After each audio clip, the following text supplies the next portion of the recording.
세월호 참사 41일째인 오늘도 실종자 수는 줄지 않았습니다. 닷새째 16에서 숫자가 멈췄습니다. 대책본부에서는 선체 절단을 고려한다는 입장이 나왔습니다. 실종자 가족 동의를 전제로 한다지만 선체 절단 방식을 채택할 경우 적어도 한 달 동안 수색이 중단될 수밖에 없습니다. 수색 현장에는 청와대 대변인의 부적절한 일당 발언까지 전해져 가뜩이나 힘든 잠수사들의 사기를 꺾어놨습니다. 범정부 사고대책본부가 마련되어 있는 진도군청 취재 PD 연결해 보겠습니다. 김진희 PD. 네, 김진희입니다. 네, 대책본부가 선체 붕괴가 진행되고 있다고 밝힌 지 2주가 됐습니다. 지금 어떤 상황입니까? 선체 붕괴 자체보다 붕괴로 인한 잔해가 수색에 큰 걸림돌이 되고 있는 상황입니다. 특히 9명의 실종자가 있을 것으로 예상되는 4층 선리에서는 오른쪽 내벽이 무너져 부유물과 장애물 때문에 수색이 쉽지 않은 상태입니다. 앞서 사고대책본부는 4층 선수와 선리, 5층 선수객실 등 선체 6곳의 붕괴가 진행되고 있다고 밝혔습니다. 한 대책본부 관계자는 앞으로의 붕괴 가능성이나 붕괴 시 수색 방법의 변화에 대해서는 확답할 위치에 있지 않다면서 아직까지는 무너져서 수색이 어려운 상황은 아니라고 강조했습니다. 네, 선체 절단 방식이 자꾸 거론되고 있습니다. 대책본부 입장은 무엇인지요?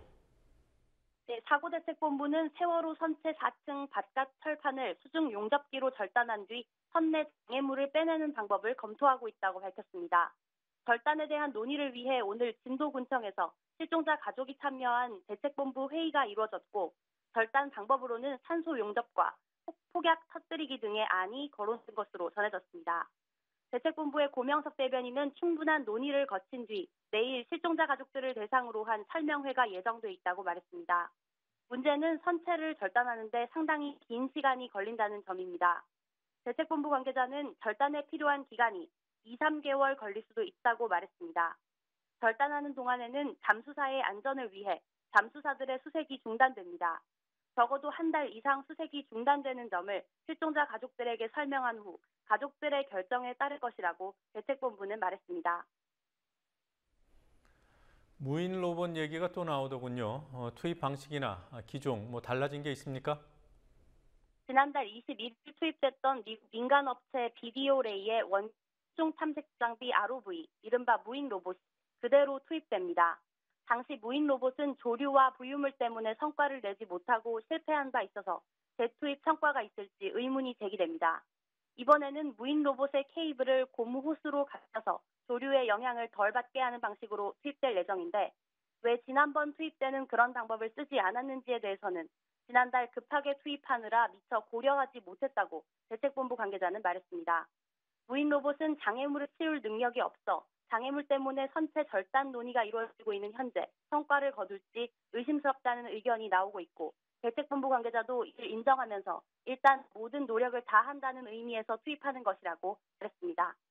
대책본부는 당초 내일 무인 로봇이 한국에 도착해 모레 투입될 예정이라고 밝혔지만 미국 측과 일정 조율이 잘 되지 않아 빠르면 금요일쯤 투입될 예정입니다. 민경욱 청와대 대변인의 이른바 일당 발언이 논란을 일으켰습니다. 대책본부 그리고 잠수사들 반응 들어봤습니까? 네, 범정부 사고대책본부는 잠수사들의 일당에 대해 내부 논의 중이라고는 말했지만 구체적인 액수가 언급된 적은 없다고 강조했습니다. 오늘도 수색에 투입된 민간 잠수사들은 불쾌감을 드러내는 한편 청와대 대변인의 부적절한 말에 일일이 반박보다 수색 작업을 하는 게 먼저라고 말했습니다. 민경욱 대변인은 그제 기자들과 만난 자리에서 민간 잠수사가 일당 100만 원, 시신 한 구 수습지 500만 원을 받는다고 말한 것으로 알려졌습니다.